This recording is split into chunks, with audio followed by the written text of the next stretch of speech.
Alexander the Great Park is located in Greektown on the Danforth. So Danforth Avenue runs above the 2 line, and this area has dozens of mostly Greek restaurants, bakeries, little takeout places too. Along this stretch of Danforth Avenue, the street signs are in English, they're in Greek, and you can see the Canadian flag flying alongside the Greek flag. Alexandros was the place I ate at last time. It was the most memorable thing I ate in my 2021 visit, so now I'm back here for more.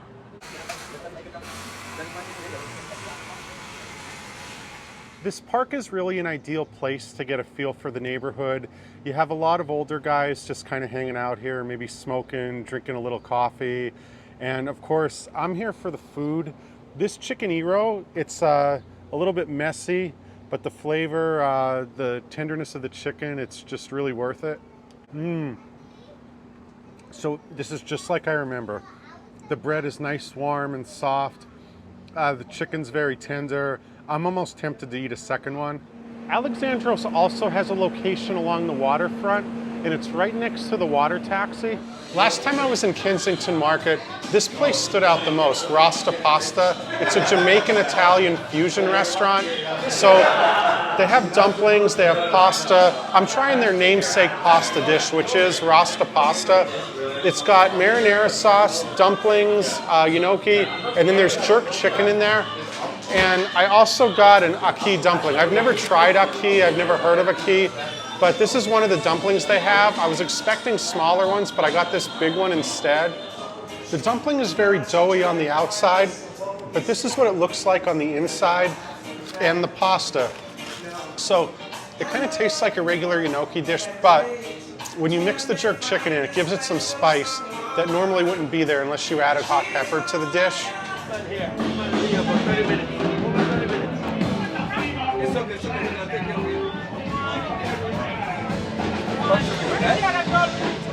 I'm at the Suya Spot. This is a West African place where they serve meat on a stick. This is common in Nigeria.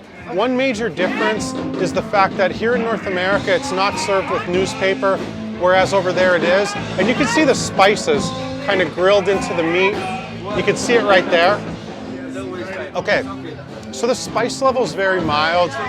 Anybody could try this. I'm sure it's modified for Western tastes, but this is a really cool place, and if you come here on the last Sunday of the month, you could buy it right in the street, and then the store front is right back there. Koi Japan opened in May 2023. They serve pocket sushi, and it looks like this. This is the scallop one, which is so new. It's not even on the menu yet, but I also got the salmon and cream cheese one, and that one has yuzu on top. So the pocket is like a tofu pocket, and then you have the sushi and the rice on the inside. The scallop one was very smooth and creamy. I'm going to show you what the salmon one looks like inside. So the tofu is kind of spongy, and it holds it together very well. I'm at Lahore Tikka House in Toronto's Little India. So I was here on a food tour back in 2021. I met the owner, Gulshan. She has a fascinating story.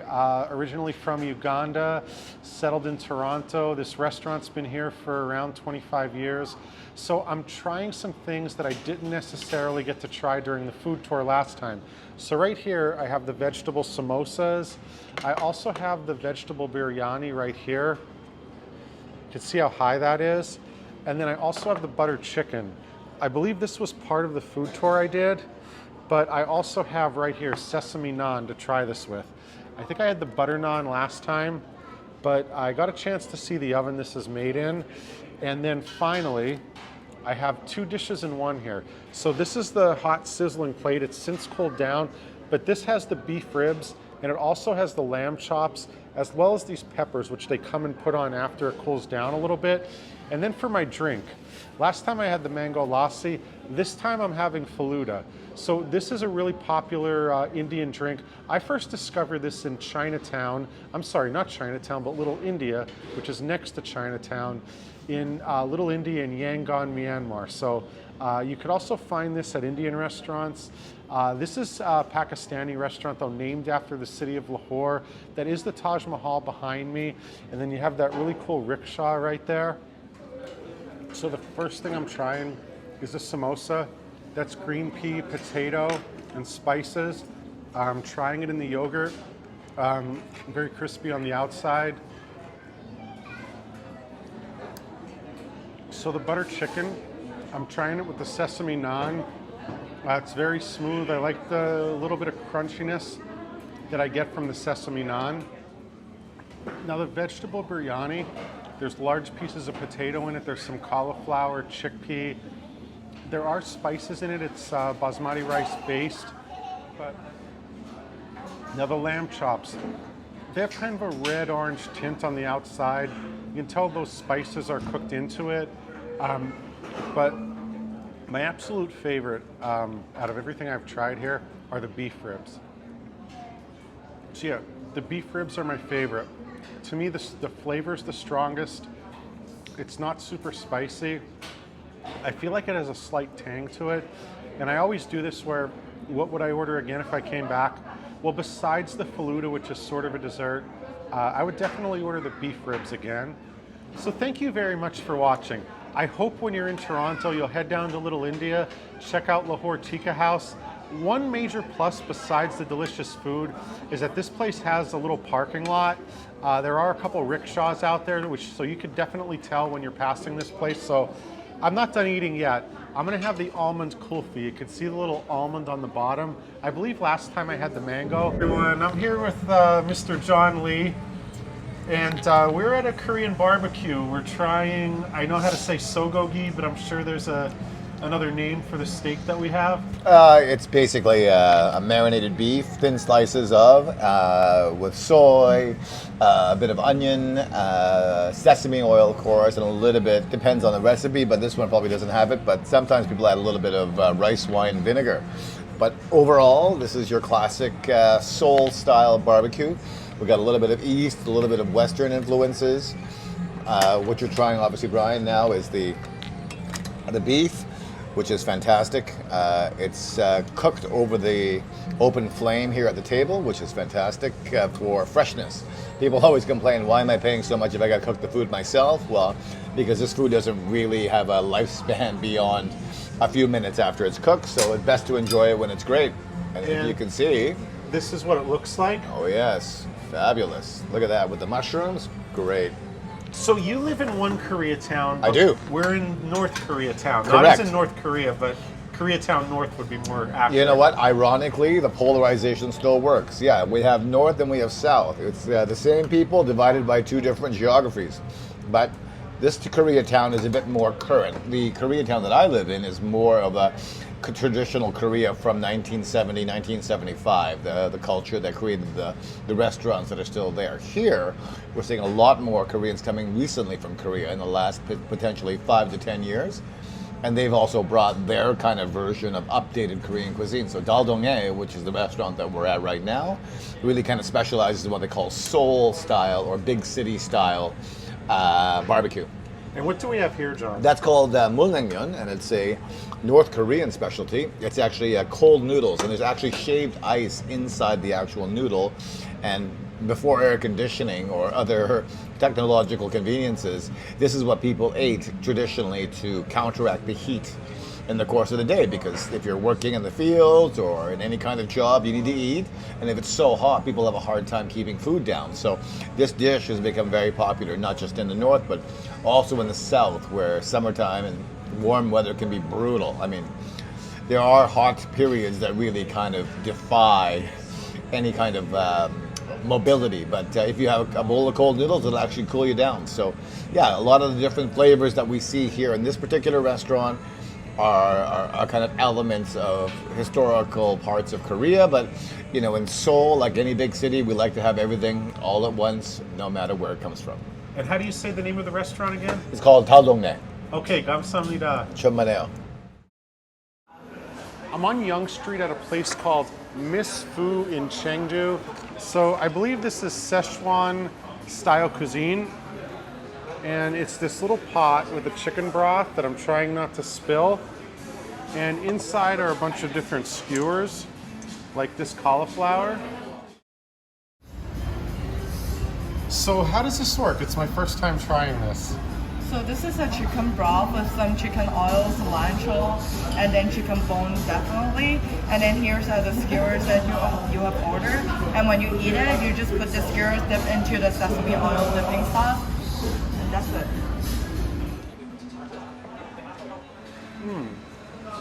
So the way this works, the broth cooks the vegetables, and then for some extra flavor, I'm dipping it in the sesame sauce, which also has some garlic in it. This is my first time venturing out to Leslieville, and I found this really cool poke bowl and bubble tea place. You can see it right here. So this place is called Leni Poke Bowl, and I made my own with torched salmon, and check this out. So the rice is made to look like a pig's face with beetroot to color the rice, and the eyes and the nose, those are seaweed. I'm having dinner at Constantine, which is a Mediterranean restaurant. One thing I've never seen before is a non-alcoholic drink section of a menu that's referred to as placebo. So I'm gonna start off with the clean sweep. It's got raspberry, cherry, mint, a few other ingredients in there. And for my small plates, I'm starting off with the salmon crudo.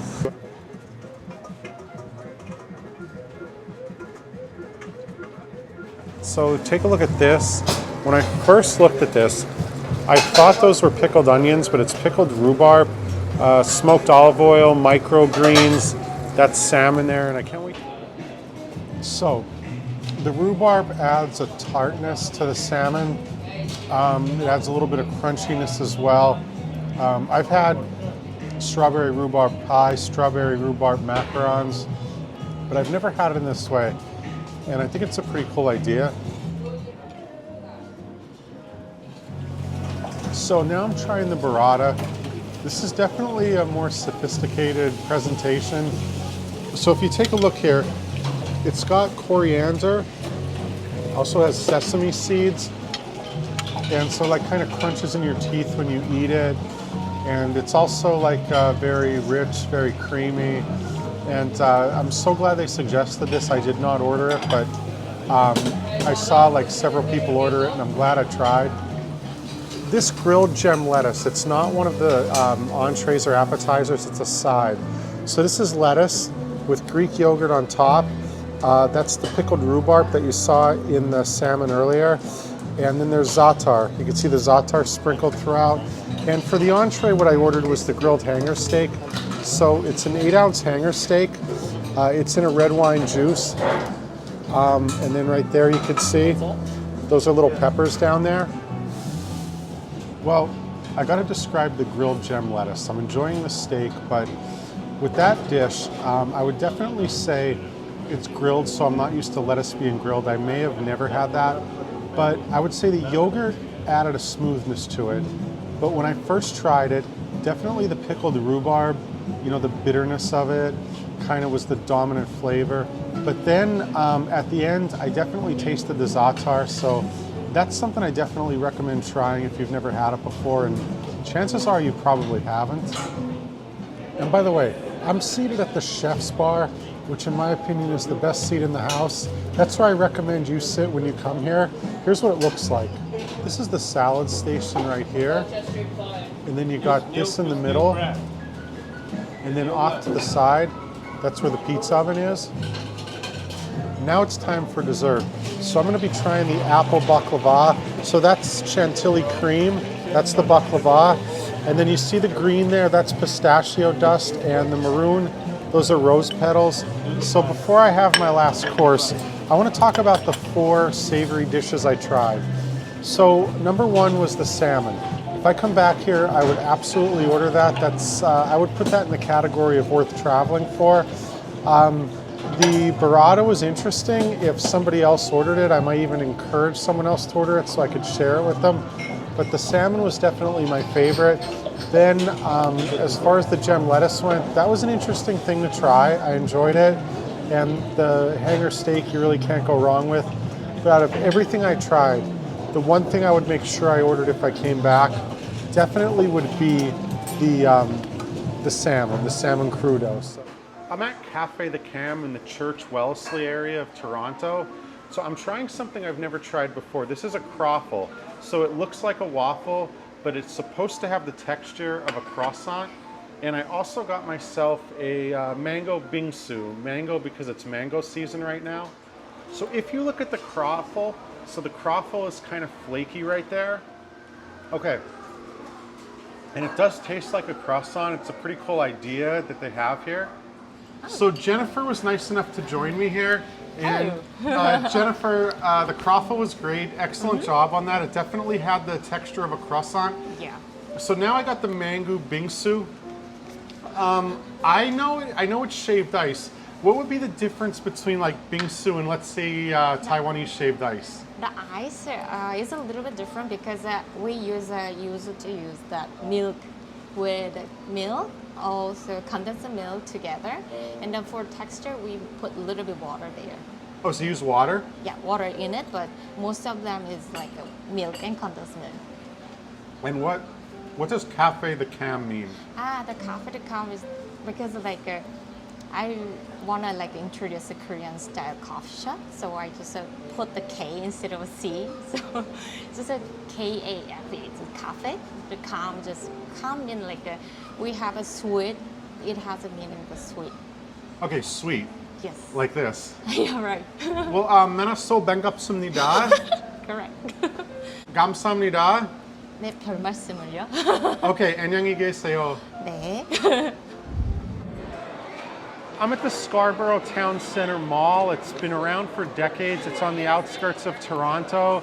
You could drive here or you could also arrive via the extension of the 2 line, which runs east to west. So this is the food court here. It's got a pretty international feel. Just take a look around. What really stood out to me the most was Hakka 6. So Hakka is a halal style food from India. You can see it right behind me. So I tried a couple different things here. So I got the chicken pakora, that's the red one. And then the Hakka fish is kind of the orange glaze. And they also have noodles. I got the plain ones because I wasn't sure how spicy the other ones were gonna be. So I'm here with Fatima, correct? Yeah. Okay, so Fatima, I think a lot of people watching this probably don't know about Hakka cuisine. So I tried the fish, that one was sort of mild. And the chicken pakora has a little bit more spice to it. At least by my standards, I think so. It's not that spicy, I think. Okay, so how can you describe this? I know it's fried chicken. Yeah, that's a chicken pakora. That's made by chicken, and it's a kind of dry pakora. So it's mainly you'll get it in a Hakka food. Hakka means is Indian Chinese. So we are located in Scarborough Town Center, Toronto, Scarborough. So we have only one restaurant, Hakka 6 here, and it's very demandable food, and it's really, really good food. And compared to other Chinese is mainly from the Chinese, and this is mixture of India and Chinese. So that's a really amazing food. So it's halal. It's 100% halal. And then what are these? Are these peppers or yeah, that's chili flakes or something? Chili flakes, like red pepper on it. Okay. So how you're feeling that? It's a little spicy. I mean, I'm going to eat it. I'm going to finish it. It's no problem. But maybe I'm a little more sensitive than people that grew up eating this. Oh my God. Yeah, we have mild chicken also. We have more spicy chicken. So you got the mildest one, the chicken. Oh, that's comforting. Thank you. Okay, so what is 6? What's the significance of 6 in Hakka 6? The 6 is significant. I'm working with this company since 8 years. So I used to work there. Then we moved here. And 6 means the Canadian generation is 6 is running now. That's why we picked that 6 from that. That's 6th generation of Canadians are running on the country. That's why it's Hakka 6. Well, I want to say thank you very much. I'm glad I got to try this. I like Hakka food. It's good. It's like a little mix of, I think, what India and China Indian and China have to offer. Yeah. So if you're ever here, this is the food court, lower level. And thank you very much. What is your nickname, by the way? My nickname is Shanti. Everybody knows me and my company as Shanti. Okay, thank you very much. So I'm in the upper level of the Scarborough Town Center Mall. and I'm here with Angelica, correct? Yes. Okay, and these are, I believe, Korean-style macarons. Look how thick that is. So, like, what would be the difference between this and a typical French one that's, like, divided into thirds? So usually French macarons are a lot smaller. They have less filling inside. Most of the time it has jelly as opposed to cream. They're also a lot sweeter, I feel. Macarons from Korea are a lot less sweet. They have more inside of them, so there's a lot more in the bite. Okay, so I love some of the options you have here. You have, like, white sangria, milk chocolate, Oreo, poached apple, and then this one is, I believe, rose lemonade. Mm-hmm. So, do you have a personal favorite here? My favorite is the injeonmi. Just that yellow one right there. And that would be like the Korean roasted soybean powder? Yes, that's the one. And then what do you call these over in the corner? These are called decois. They are a love letter to French desserts. So they are like cake sandwiches. Okay, so when you kind of crush it down a little bit, it's still thick. And you're correct. It's not as sweet. I definitely taste the citrus, but I think this is a really cool idea. How long have you been at this mall here? So we've been here since July of last year, 2022. And so your favorite decois is the black sesame. Yes, correct. Now, I noticed when I start touching the bottom, it softens right away. Mm-hmm. So this is actually going to be softer than the macaron shell. Definitely. Okay. Mm-hmm. Okay. So what's the difference between the top and the bottom of the top shell and the bottom shell? So this one particularly has a nice coating of white chocolate that gives it a little bit more sweetness. Okay. But it balances between the two because these are not very sweet. So the black sesame mousse itself is more on the savory side. Mostly black sesame is savory. So we pair it with something like this so that it sweetens it and it gives that like pillowy texture. This, and like my finger kind of caves into the bottom. Mm-hmm. Great. Yeah.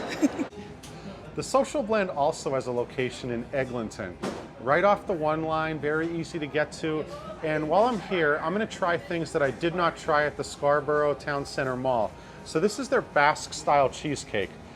There's the original, there's the yuzu, this one here is chestnut, and this is cookie flavor, and I believe also on the inside there's a cookie mix.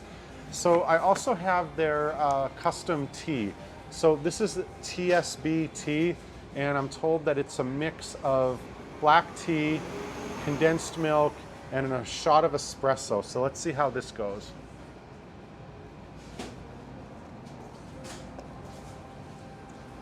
It's really interesting how they blend together. I feel like a little bit of a jolt from the espresso, but I would say the tea is definitely the dominant flavor. They must not be using a lot of condensed milk. It wasn't like overly creamy. So now I'm going to try the Basque-style cheesecake. Okay, so this Basque-style cheesecake, trying to describe it if you've never had it before, it's not as smooth as like a New York-style cheesecake. It's also maybe more airy, not as dense. It's cooked at a high temperature. So you can see like it's cooked on the top.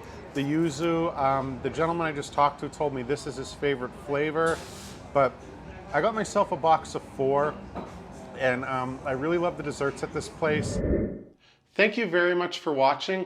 If you like this video, please subscribe. I got more Toronto videos going to be coming out soon. I got San Antonio, Texas, Jacksonville, Florida, got some other trips. I'm heading back out to the West Coast hopefully soon. Thank you very much for watching.